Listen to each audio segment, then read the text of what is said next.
Welcome, everyone, to episode 2 of the Absolute Game of Nerds, The Hunt. And this episode, why I'm dressed in orange and have my Red Ryder BB gun here, is because Rohan and I, your hosts, Rohan and JP, are going to be talking about the hunt for 181. Now, this is not going to be like Lunch Money Comics or Mint Hunter Comics where they are out in the wild. They're going to find the deer or the 181. They're going to shoot it or buy it, bring it home, gut it, clean and press it, uh, mount it, or send it to CGC. You're not going to see us do that. In today's episode, what we're going to talk about, Rohan can tell you what we're going to discuss today. Yeah, we're going to discuss both JP and I hunting and hopefully at one day acquiring Incredible Hulk 181. What is Incredible Hulk 181? It is, of course, the first full appearance of Wolverine. And of course, maybe that statement alone is controversial because I know there is a big debate out there about which is the first true appearance with Hulk 180 versus 181, which is where we'll start our discussion. So quite frankly, how I feel about it, like I get why people say 180. If you look at the last panel in Hulk 180 where Wolverine jumps out there, I mean, it fully says, if you really want to tangle with someone, why not try your luck against the Wolverine? And I mean, he's in full. It's not a piece of him. It's the full thing. However, how I personally feel about it is like there's first appearance and more first full appearance, or you can say first cameo and first full appearance. So like this is one panel versus like he's in the whole issue in 181. And I'll also add, because of the cover of 181, which I said last week is, in my opinion, the best cover there is, 181 is always going to be the money book. It's the one you want, and it's obviously the why it goes for a lot more than 180. So JP, you got any thoughts on that? No, I would agree. I think it's, definitely the cover is probably what does it for 180 or 181 versus 180. And I'll show the two different, the other cover here. I mean, it's a great cover. The yellow just pops out to you. I mean, anytime I'm in the wild looking for that book and I see that yellow cover or red, and they catch my eye. So it definitely does have a lot of pop to it, but it's not a cover appearance. It's not, it's the cover and it's the actual, him being in the full episode. Whereas 180 is just a small appearance at the end and he's not on the cover. So, we both want this book for probably similar reasons. But I think we both wouldn't mind having both books just to be safe in case something changes someday, right? I mean, we can go back and forth to which is considered, CGC one day could change. And I was talking to someone about this today. And if you look at Amazing Spider-Man 252 and Marvel Team Up 141, prior gradings, from a year or so ago, list 252 as the first appearance, and then it lists 141 as the second appearance, or tied with Spectacular Spider-Man 90. Now CGC has changed it, and it now says tied. So Team Up 141 now says tied with ASM 252 as a first appearance. So they changed their mind. So could CGC change their mind someday on Hulk 181 and 180? I don't know. I think we're safe to try to have both of them, but can our wallets really take that kind of a beating? Well, I don't know. So I think we'll all be. I think your best bet though is still going to be 181. Yeah. So, and it's one that caught my eye from days ago, and something that I'm going to show here on the screen is Wizard book. This is my Wizard book from 1992, Wizard number 15.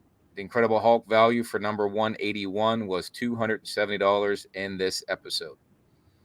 Now, we both could have bought this book back then for $270, as opposed to, what would a graded version go for today? Somewhere around 11,000 for high grade or mid grade. I can't even see what it says, but it's around $4,500. Yeah, your mid grades are going to be, $4,000 to 6,000, 7,000. I mean, now a 9.8 is, it's gone. I think the record is what, $138,000 for a 9.8. And there is 199 on the census, and it went a few years ago for 150. And many predict that if it ever comes to sale, it'll be $1 million book. Well, I have, I don't think for our purposes that either of us are going to be acquiring any high grade ones, although that would be nice. I think we win the lottery, maybe. Yeah, realistically, we're looking at a low to mid grade one, which for me, as long as it looks great, is perfectly fine for me. Now, as a kid, we both could have bought this book for a lot cheaper than what it is today. And back then, $300 seemed like a lot of money to spend on a comic. So I didn't do it. There was many books I didn't buy. I didn't spend more than $100 on a comic, if even half that. $50 might have been what I spent, because again, we did this with money we earned from work or from Christmas or whatnot, and it didn't get bought. The trade didn't happen, and here we are, 25. What is that? Even longer than that, 30 years 30 later. plus years, yeah. Yeah, 30 plus years later, and it's now for the value for the grade you and I are probably looking at somewhere between $3,000 and $4,000, I'd say. So, definitely both of us want 181 over 180. I think it makes sense to have both at some day, but if you had to make a preference, like you said, 181 is definitely the one. Why is it? I mean, it just was that childhood grail. That's what I would say. There are many grails, but it's one that really took off, and it's one that's really just climbed in value. Again, it's come down, but it's still way more expensive than an ASM 129 in a similar grade. It's still more expensive than name a few other books that are. It's sought after.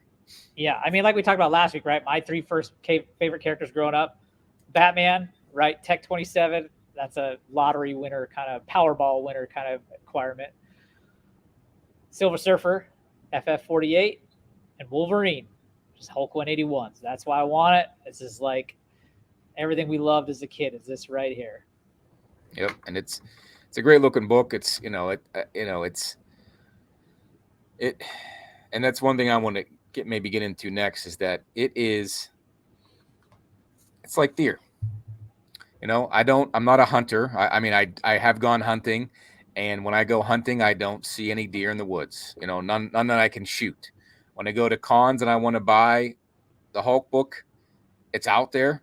It's everywhere on eBay, like deer. Whenever I don't want to hunt, I could hit one in my neighborhood. I could shoot one in my backyard, because they're all around, just like this Hulk 181 book. But when it's time to pull the trigger, it seems like it's hard to do. Either the deer's not there, or that book's not in the right condition, or the cost isn't there. I don't know. I just find it to be intriguing how it's always around, but if you're not easily acquired. If you're someone that has funds available, you could buy 10 Hulk 181s a day, right? At any given time, there's probably a dozen or so. I mean, you could see on eBay alone. If you do a lot of comic book stuff on Instagram, I would say probably 2 or 3 Hulk 181s of varying grades pop up a day. And if you go to a con of any kind, almost every dealer will have a 181 on the wall for sale. So if you got the money to go get it, like, it's not a hard hunt, right? It is you just got to go get it. Like, it's right there available for you. Yeah, and I went to a con about a couple weeks ago with the intent of bringing a bunch of books to trade and some cash to buy a 181.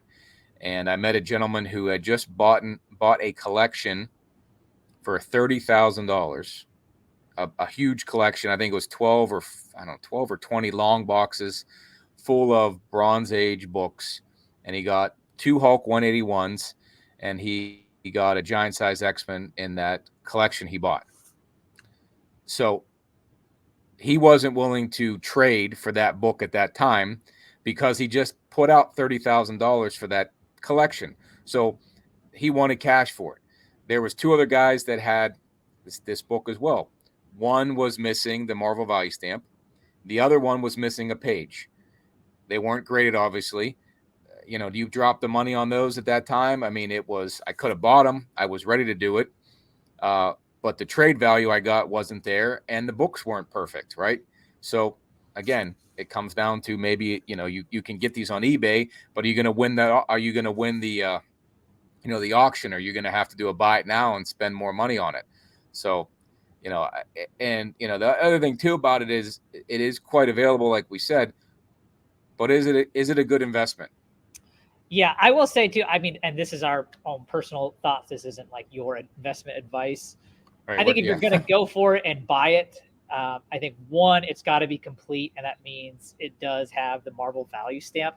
Even though I think the idea of the Marvel value stamp is like, I mean, there you could get a book that's complete, say, and it could be missing a bigger chunk than the chunk that it would be the Marvel value stamp. But like the idea of like getting this book, sending it to CGC, and getting a green label would just be like getting punched in the nuts. I mean, Yeah. Yeah. like that would just be, especially when you spend the amount of money or however you go about getting it, like the work it takes to get that and then to get a green label. Like there's enough out there with it that I don't see any need to buy one without it, in my opinion. With a Marvel value stamp. Yes, with a Marvel value stamp. Yeah. Well, so let me ask this other question too. So we were just talking today, you and I, and you said you got some books back from CGC, and the ASM 252 came back in a crappier grade than you thought, and it was because of a stain that you didn't see.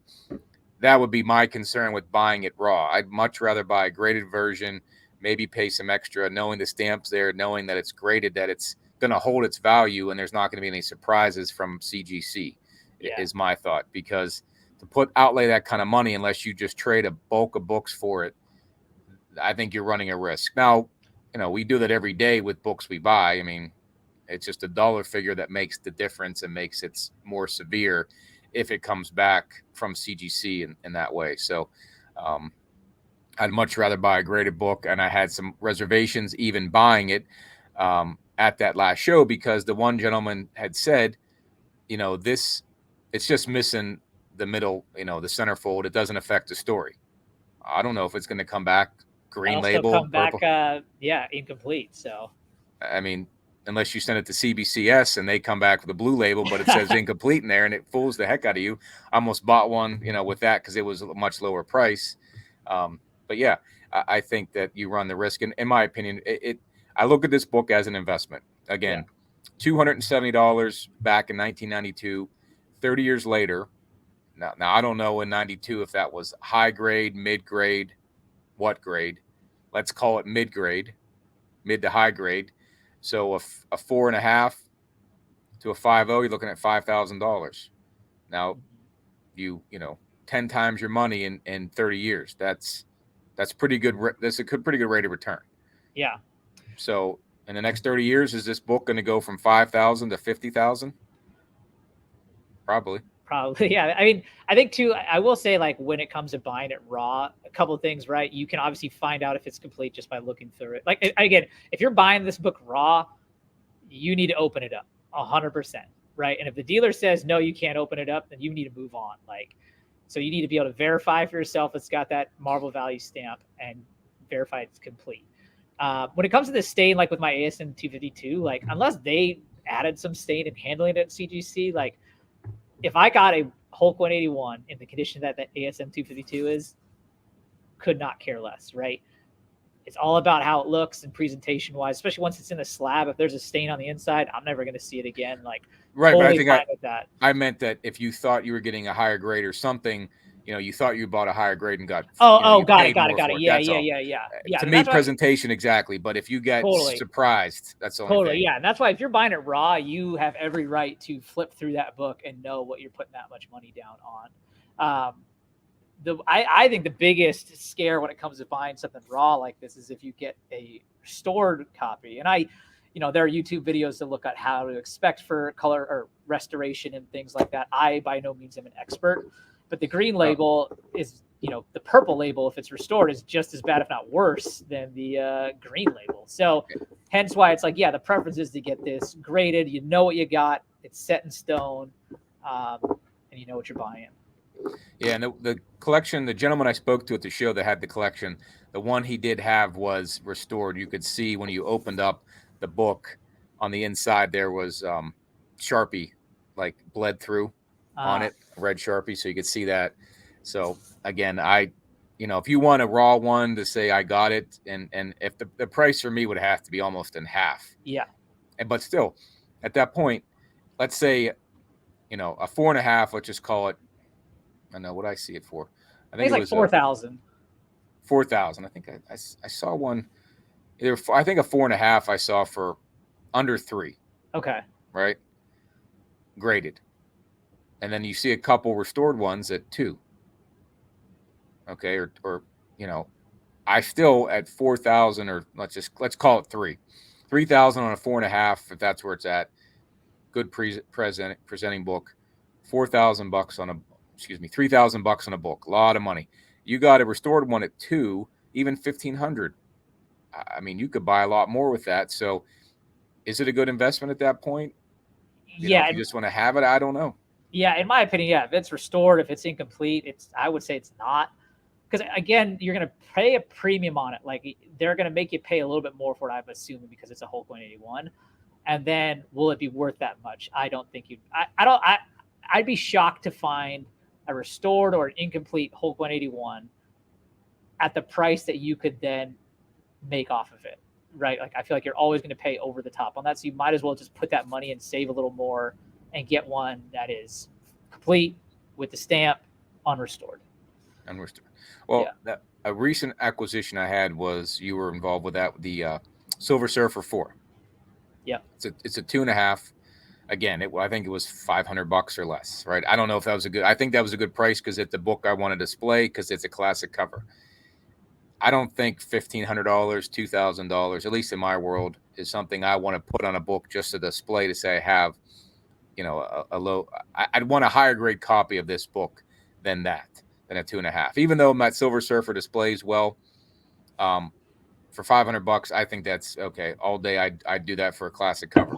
I don't think you're going to find a Hulk book for less than $2,000, and that's a pretty good price to pay for a low grade copy. And that's, again, like you said, the premium on this book is what commands that. Um, it's a grail everyone's wanted, and that's, you're paying for it, and that's the stinky part about it, is that you and I just want a copy to display. We don't want the 9.8, the 9.9. We want that one to display, so we have it. Yeah. The toy we always wanted, never got. Now we can get it, but for a reasonable price. That at least we're not going to lose your ass on it, and that you're going to, at least it's going to hold its value, and so that's why no restored, no qualified, but even a low grade, I think, is not in that simple. It's not an easy transaction. You're not going to find one for that cheap. Yeah. It's going to look like crap, and that's why you're going to get it for it. It's going to be a ripped up cover, and you're not going to be able. It's not going to look that good, right? A 4.5, 4, 3.5 is probably going to be a nice displaying copy. Anything under than that is going to be a crappy showing, and you're still going to pay a good chunk of money for it. Mhm.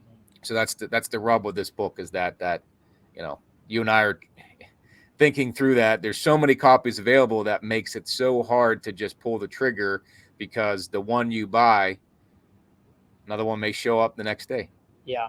And I You think know, too, like when we talk about this book in terms of investment purposes, you'll hear a lot of people say it's not the best investment because there are a lot of copies out there, right? It's a Bronze Age book. And like I said, there's a dozen on eBay every day, 2 or 3 will pop up through Instagram. Like this book is readily available. The thing you got to think about is when it comes to superheroes, right? Obviously, there was Superman was the first, then there was Batman, right? But from there, right, it's Spider-Man and it's Wolverine. I mean, these are the top 4 superheroes out there. And, you could even say like Spider-Man and Wolverine and have probably overtaken Superman in popularity. Probably Batman's probably going to be right up there. So even though there is a lot of copies, like this is a book that anyone that is a serious collector wants at least one of. Because of that, it will always have a high demand and a high cost. Now, are there books that you can buy for $3,000 that will be a better return on your investment? Absolutely. Absolutely, right? This thing is all about what it means to the collector, right? Everyone loves Wolverine. He is the most popular character out there. So if you're a serious collector, this is a book that is like a foundational piece in your collection. Yeah, and I think when I hear most other collectors talking, they always say collect what you like. And again, there's better books that might appraise better, it might be a better investment. But for what we would like, this is the definite book. And there's many people out there like us. That's why we made this video. It's a book that has avoided us. Like the few times I've gone hunting, I never see the deer out there, but then they're in my backyard eating my shrubs and eating my pumpkins over Halloween, annoying me. But this book is, was available to me years ago. I didn't buy it. I don't really know the exact reason. That $300 seems like nothing now. Not that it's nothing, but you know what I mean. Like, but back then it was more money for young kids. So it avoided us, and here it is back in our faces again as we got back into collecting. And when I got back into collecting, and the first couple of things, what I've been doing is just basically buying the books that I wanted back then. And this is one of those ones I wanted, but it still was it's a hard one to pull the trigger on because of the price and just the thought of, is it a good long-term investment, and coupling, balancing the investment aspect of it, which is how I think about these books, and just owning it, right? You and I are both married. If we put this kind of money down in a book, would our spouses divorce us? I don't know. Maybe don't just tell them about it. Hopefully they'll watch the video. Right? Well, that's why we'll get into how we plan to do it to get it if we get it. So yeah, and that's I think that's our next topic, is how we plan to get the book, right? I mean, I'm sitting there thinking, and that's the next logical step, is how do we get it? We know it's out there, know it's available. Is it a good investment? That's an opinion, right? We're not here to tell anyone whether to buy the book or not investment wise. We're just, for ourselves, it's more of an investment and an enjoyment factor on this particular book. So how do we get it? You and I were talking earlier today. You're going to put together every book you got now that it seems, it's not every book. I mean, I mean, like we just said, right, to drop $3,000 just cash is not something I am going to be able to do probably anytime soon for just one book. So my most likely route of acquisition will be via trade. And I will say, I've done a lot of trading in these last couple months. And yeah, if you want to get good stuff, you've got to be able to give up. This is Gordon Gecko speaking, everybody. Gordon Gecko from Wall Street. Right? You want to get good stuff, you got to give good stuff. Yeah, but I mean, you're not going to get away with trading for something that's awesome by using run filler books. Really? Right? I was hopeful of that. I was hopeful that I could do that. So you have to make a decision. What is more important to you, the Hulk 181 or this? It's a great key, but is it as important to you, right? So I'll give you an example of a book I used in a trade, right, recently. I had an ASM 41, first appearance of Rhino. It was a lower grade copy, estimated. It was raw, estimated about 3.0. And I found it for $60 a while back, right? I got $300 in trade value for that book, right? So when it comes to me hunting Hulk 181, right, it is acquiring books that I get good deal on, as JP says, you get good margin on, and then packaging those up. So a couple books that I was talking to JP about, right? I got a Secret Wars 8 that's coming back. It's going to be a 9.4. That's something I had added in my trade file. We were like, oh, that's a great book. It's high grade. Why would you want to get rid of it? My thought would be is that Secret Wars 8 is an easily acquired book that isn't $3,000, right? You can get a Secret Wars 8 raw high grade copy, for under $200 these days. That's obviously a lot of money for one book. And you could even, if you hunt, you can probably find them out there for even cheaper. And there's a lot of them, right? So they're easily reacquired if you did want to get them back. So to me, that's a good use of something to get the Hulk 181, which is a lot harder for me to acquire. Yeah. And see, that's probably where I the rub for me is that, I've been acquiring the books I've wanted as a kid now, as of lately, and I've done that through finding things at antique stores and flea markets and whatnot, finding margin, and then basically trading up to get those. And again, this Hulk book I expect to find in the wild, in a flea market or antique store. I expect it to happen. I don't know. I'm in my head, I think it's out there. And over the last 6 to 8 months, I found some neat things in the antique store, none of which were Hulk 181 or 180 or, you know, it's usually some issue with. I found a 182, but it was missing a stamp. So, you know, the guy wanted like $200 for it. So that's not like a rare find there because he wanted what it was worth. But I did find like it was called Bone #1, second printing, and Bone 2, first printing. I think I got them for around $60. The books themselves are worth about $400 or $500, let's say. So I was able to trade those to get a ASM 238. I don't want to trade my 238 to get the Hulk 181, right? Because I wanted that 238. I had that as a kid, and you know, I lost it somehow in a trade. You know, same with that Secret Wars. That was a book that I got into collecting, and I was young at the time and wasn't a huge collector, but I just missed getting that book by, you know, a couple months. Yeah. I could have had that raw back, right from the store. Totally. And this kind of all goes back to that kind of what we're talking about, collect what you like, right? One, sentimental value of a book is one thing, right? Like if you've collected, you've had this copy for 25 years, from when you were a kid, you remember buying it off the rack. That book may only be worth $50, but to you, it's worth a lot more because of that sentimental value, right? That's one factor to come in. But when it comes into collect what you like, you said ASM 238, right? You can get a lot of money back on that, but you want that book, right? So you hold that one, right? Bone isn't a book that you really care about, but there's a lot of people that do like Bone. True. Right. Yep. So you got it for a good deal. You got good margin on it, but it doesn't fit the bill of a book you like. Therefore, it is expendable to you. Right. Another way also to look at this in the trading gift. So another book that I will put in towards my Hulk 181 pool is Hulk 340, which is that awesome Todd McFarlane cover with that hurts when you say that. And the reflection of Hulk. And I mean, it is a awesome, epic, iconic, whatever you want to call it, cover. It is so awesome. But it's like the rematch of Hulk versus Wolverine. And so if you use that to get Hulk 181, do you want 340 as much? Maybe not, right? So therefore, that's another way to look at this in terms of when it comes to giving up what you have to get what you want. And that happened to me this year when I got back into it. I wanted a ASM 300, and I went and bought one, and then I was able to acquire a graded version of it. I thought a fairly high grade on it, a higher grade. And so I traded the 300 and I got the raw one, and I got a bunch of books. And one of those books was an ASM 135. Considered, again, 134 and 135 are both considered second appearances or cameos, one over the other one. The 135 is worth more, just like Hulk 181 versus 180. So I opted to get that one. Second appearance of Punisher you're talking about, right? Yes, I'm sorry. Second appearance of Punisher. So that 135 and 134 are considered the second appearance of the Punisher.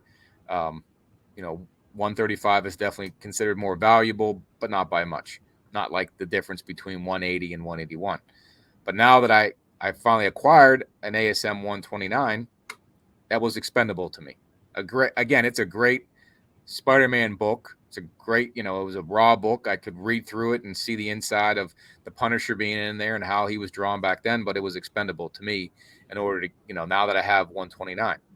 Same with Ultimate Fallout. We talked about that. I got an Ultimate Comics 1, Miles Morales' second appearance, and when I traded that 135 with a bunch of other books, I ended up getting an Ultimate Fallout 4, first appearance of Miles. I don't need Ultimate Comics 1 anymore, so that would be part of my trade pool or sell pool to get 181. But I can't do that with 340. I can't give that one up. I just think I had that book since I was a kid. Again, sentimental factors are involved there. But it's just, I think, iconic cover. And again, my loss is someone's gain. Bone 1 is someone's, grail book versus R181, right? So, and they're both pretty much similar in value, I think. One's probably much rarer than the other one, but again, to each his own. Collect what you like, and maybe one day we'll go back and get those second and third appearances just to have expand our collection out. But you're looking to blow it out and get that book right in some fashion. Not saying all your comics, but I just all those ones you just got back and you work to get them, trade them off to get the book. Yeah, I get the books that are all in my trade pool are all stuff I've collected since I started collecting, which is just back in May. So I don't have that 25-year sentimental value back on it. And again, I do think the ones that are, so a couple other ones I would say like, or that are my triple since we're talking about them, like we said, the Secret Wars 8, the Hulk 340, ASM 316.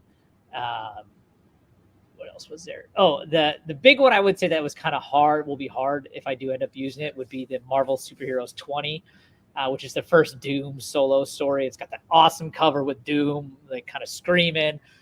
Because I have, big ambitions as well. And like two books I would also want in terms of what I want for Doctor Doom would be Fantastic Four Annual 2, which is his origin. So if I would get that, that would kind of surpass the MSH 20, right? And then I have obviously loftier dreams of an FF5, first appearance of Doctor Doom. If I got that and I had FF Annual 2, like I'm not missing MSH 20 as much. True. Doesn't mean it's not a great book, but that's just kind of how I look at it. Would I love to have them all? Of course. And ultimately also as well, like neither of us are run collectors, right? So when you talk about letting go of ASM 135, like it's not like you were trying to collect ASM 1 to 300. And so it's like, well, dang, now I got to find that again. It's like, that's not what we're doing. And there are people that do that, and that's awesome. So that's what it's always go back to, collect what you like. Yeah. And again, I'm more into it for the iconic covers and for the artwork. I don't read the stories. I mean, I know the stories just from being in it for so long in the movies and reading on the internet, but I'm not going to pick up one of these books and read through it. I mean, I've been trying to read, I got Dark Knight trade paperback, and I've been trying to read that for like a month now. And I just to me, I like looking at the pictures over, I just, maybe that's just part of what I like about him. That's how I got into it. And I was showing Rohan, I just found this today. This is the How to Draw Comics the Marvel Way by Buscema and Stan Lee. And that's what I did. That's why I bought 340, was to learn how to draw Hulk and Wolverine, just like McFarlane did. And so that's why I would keep that book. But again, this cover is just so iconic itself that, it has to be had at some point. We got to find it. We got to get that rifle out. We got to get that book somehow. And that should be a good plug for episode 3. It's actually going to be JP Bob Ross style, just drawing Hulk 340 in his best. with my hair, it won't look the same as Bob Ross, but but that would be interesting in itself. But I think for myself acquiring it, I don't know if I'll trade out that much to it. I'm just going to have to get a job at Domino's and get hopefully some tips and buy the book. We'll see. Yeah, and that's another great way. If you have like some kind of side hustle that you can collect money that is, outside of what you need for your bills and your kids and things like that, that's also a great way to go about that. And there, I mean, again, I live in an area where a lot of people like to hunt, and they have guns, and they like to go hunt deer. And again, deer are plentiful, and people just like the thrill of the hunt. I enjoy getting out there, not hunting, but hunting for comics. Again, I'm not a nerd, I'm not a geek, but we like to go through those long boxes and find them that way. I doubt we'll ever find the Hulk 181 in there, but again, trying to acquire it is the fun of it. Yeah, I agree. Like, I think, would it be great to be super rich? I mean, for obvious reasons, you can say. Besides Hulk 181, it's just the Lamborghini, yeah. I mean, just the yacht, lots of things, right? But like when it comes to comic book hunting, if you were super rich and just could go buy whatever you wanted, like it'd be cool to have this huge collection. That's awesome. But like you said, like at least for me, part of the fun is like, okay, this is what we've got to strategize for. We've got a game for it, and we got to go make it happen, right? That to me is a lot more fun. Plus, then that book that I get, which in this case is Hulk 181, has that sentimental value that we were just talking about, right? It means a lot more to you because you worked your butt off to get it, versus just like, I just popped into the trust fund, pulled out $5K, boom, 181. Done. And that, some of the books I bought on eBay are kind of like, don't have that great story to them, like finding things in the wild and trading for something else. And again, sometimes I just gotta reach into eBay and get it out that way, because it's hard to find some things. Like I've been looking for a Century 1 for a while, and I found on eBay because they're all over the place, and bought it. And I may have to do that for Hulk 181, but it's going to come through some hard work of slinging pizzas, trading margin books, or winning the lottery. I don't know what it's going to be, but again, it's it's the thrill of the hunt, and trying to figure out how we're going to get it the most efficient way, I guess, that we can without breaking the bank. And again, could we break the bank? Sure. We're not. It, I guess it comes down to the thrill of it and doing it the right way in our heads, right? Someone else might just have a trust fund or say, "The heck with it, I'm buying it." You and I are very, methodical about how we're going to do this. And again, Mike Tyson said years ago, everyone has a plan till they get punched in the mouth. And I have a plan to get this book, and I might do it completely different than what we're saying, totally. right? I don't know, but I plan to get this book in 2023. And I think that's a good segue for our next show, which is going to be, I think you and I were talking about what we got in 2022 and what we're looking to get next year, and how the movies are going to affect that.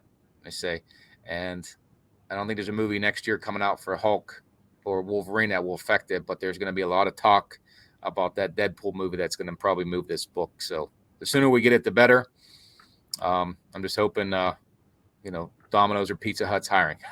Yeah, and I think they are. But yeah, that's our next episode, right? Is we're going to go through the 2023 slate MCU movies, talk about them, see what we're excited about, see what's related to it. So look forward to that. And, if you like what you're hearing, give us a like, comment, subscribe, all that good stuff. Yeah, definitely look us up on Instagram. Like to hear, on Instagram, or like the show here on the Absolute Geek Podcast Network, Absolute Game of Nerds, the show, give us a like, shoot us a comment, find us on Instagram, and tell us what your thoughts are on how you acquired your Hulk 181 or how you plan to do it. And if you think our ideas are good, our ideas are bad, Yeah, if you're someone that's got a Hulk 181 that you got a story about, definitely come talk to us about it. I would love. Again, I'm Rohan at Back in the Game Comics, JP's 1977 Nerd Alert. Like, we're always down to talk comics. We'd love to hear any of your stories. And if you're a trust fund guy that just pulled that out and got a Hulk 181, I'll still talk to you about it. That's still awesome. Yeah, we don't want to be jealous, but if you want to trade it, we obviously heard what Rohan's willing to trade. Maybe in a couple months I'll have pizza money to buy it. We'll see. So keep us in mind if you want to sell one. But again, it's fun to talk comics. We're the non-geek, non-nerds that like to talk comics, and the thrill of the hunt is what got us back into it. So again, appreciate it. Look us up on the social media, and until next time, peace. Later, guys.